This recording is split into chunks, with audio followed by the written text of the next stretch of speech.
On ne peut plus se permettre en 2018 de jeter des aliments comme ça aux poubelles, des aliments qui sont encore très sains, qui sont bons.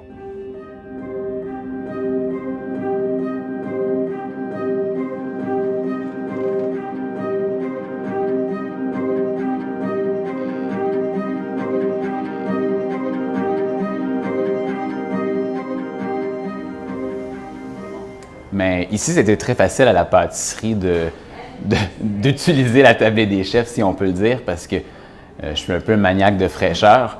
Et dès le début, c'était clair que les desserts qu'on allait servir à nos clients ici allaient toujours être frais du jour et même cuits plusieurs fois durant la journée.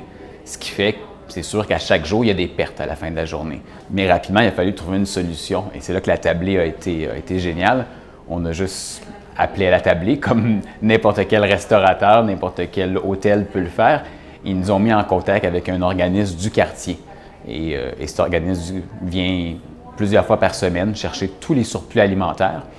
Et ce qui est très cool, c'est que c'est redonné à des familles du quartier aussi. On vient jouer vraiment un rôle d'accompagnateur et d'entremetteur, un peu comme le fait un courtier. Donc, on pourrait dire qu'on est un courtier en alimentation durable, en permettant de créer ce lien-là entre un donateur et un récupérateur. Les donateurs étant les chefs dans les établissements hôteliers de restauration ou traiteurs, et les récupérateurs étant des organismes communautaires qui sont déjà sur le terrain et qui ont besoin de ces aliments-là. Donc ça, c'est vraiment le volet nourrir dans lequel les chefs s'impliquent. Dans le programme de récupération et la relève, les étudiants en cuisine sont sensibilisés à s'impliquer, à jouer un rôle social dans la préparation de nourriture pour les banques alimentaires. L'autre volet, c'est vraiment le volet d'éducation. C'est un volet pour prévenir parce qu'on a réalisé qu'il y a une dépendance à l'aide alimentaire. Pourquoi? Parce que les gens n'ont pas les connaissances et les compétences nécessaires. Et on s'est aperçu que les chefs avaient ces connaissances et ces compétences-là. C'est les chefs qui ont le plus de connaissances et de compétences culinaires à partager et la passion aussi pour le faire. Donc, on a vraiment connecté ça avec le terrain. On est retourné dans les écoles secondaires où on avait enlevé les cours d'économie familiale et maintenant, on est dans 125 écoles secondaires avec des cuisiniers qui prennent en charge un programme qu'on a monté de 24 semaines d'ateliers qui sont donnés en parascolaire et dans la vie étudiante où 20 à 25 jeunes par école sont stimulés par la cuisine et veulent, comme le ferait l'équipe de basket ou la troupe de théâtre, vivre cette passion-là dans les écoles. J'étais une fille qui cherchait quoi faire à l'école, j'avais pas vraiment d'amis, j'avais pas vraiment d'activité à faire. J'ai vu les brigades culinaires, je me suis dit « OK, go, je perds pas de temps, j'y vais, je vais découvrir c'est quoi ». J'avais aucune idée c'était quoi. Puis en faisant les activités, c'est là que j'ai découvert que c'était de la cuisine, c'était des ateliers, c'était un chef passionné, c'était des gens qui avaient la même passion que moi. Fait que c'est comme ça que j'ai découvert les brigades culinaires. Moi, donner aux autres, aider les personnes dans le besoin, faire de la récupération alimentaire, l'environnement, c'est tellement quelque chose d'important qui n'est pas assez mis en valeur. Fait que moi, le compost, pas faire de déchets, récupérer, c'est vraiment quelque chose qui est important, puis je veux le montrer aux autres. Fait que je m'implique auprès de la tablée. Là. Enseigner dans des écoles comme on fait en ce moment. Nous sommes à peu près à 120 écoles. L'objectif de Jean-François, c'est de se rendre à 200, 300 écoles, ce qui est très important pour lui.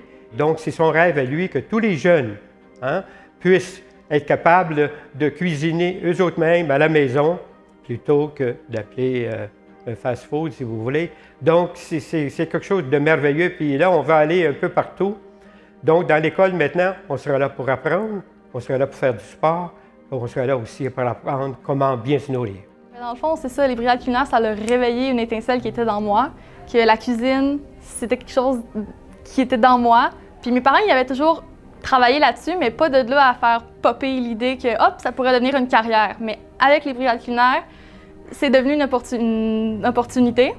Puis là, je me suis inscrite au DEP cuisine. Puis là, maintenant, je finis dans 2-3 mois. Là. Ouais. On a des amis restaurateurs, on a des collègues, on a des chefs impliqués qui ont des restaurants ou qui sont en recherche de personnel et qui ont de la difficulté à trouver, qui ont de la difficulté à recruter.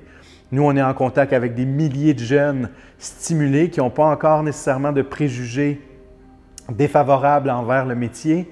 On ne va pas leur mentir, c'est difficile, c'est dur, la restauration, mais c'est tellement agréable, c'est tellement un beau métier. Donc, pour nous, on a une opportunité de jouer un rôle, je pense, d'éducation au niveau du métier aussi, des métiers de restauration, des métiers de la bouche. Et je pense que de plus en plus, on va vouloir jouer ce rôle-là. Connaissant bien Jean-François, Je sais que c'est ce qui le motive dans la vie. Donc, c'est justement, c'est pousser des portes, on peut dire même défoncer des portes pour aller rencontrer des gens, pour convaincre. C'est quelqu'un qui a ce sens-là vraiment qui croit tellement à ce qu'il fait, qui pourrait, je pense, justement convaincre même les plus sceptiques du bien fondé de la tablée des chefs. Ah, il apporte beaucoup, d'abord parce qu'il est facilement avoir des contacts, Jean-François, là. Hein? Il sait où aller, il sait à qui parler, il est présent, il écoute, alors puis il propage lui-même beaucoup le but de la tablée des chefs.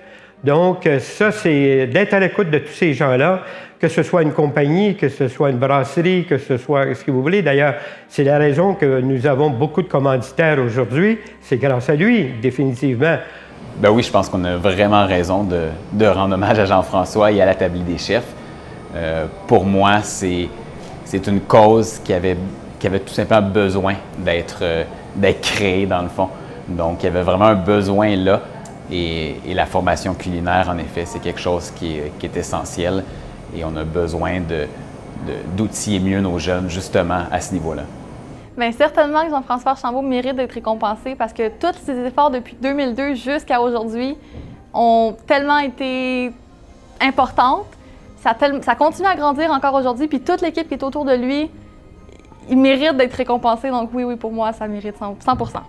Je pense qu'il faut continuer le travail, puis c'est une belle reconnaissance de pouvoir enfin se faire dire que on croit en toi, on croit en ton équipe, on croit en ce que vous faites, vous travaillez bien, on veut que vous en fassiez davantage.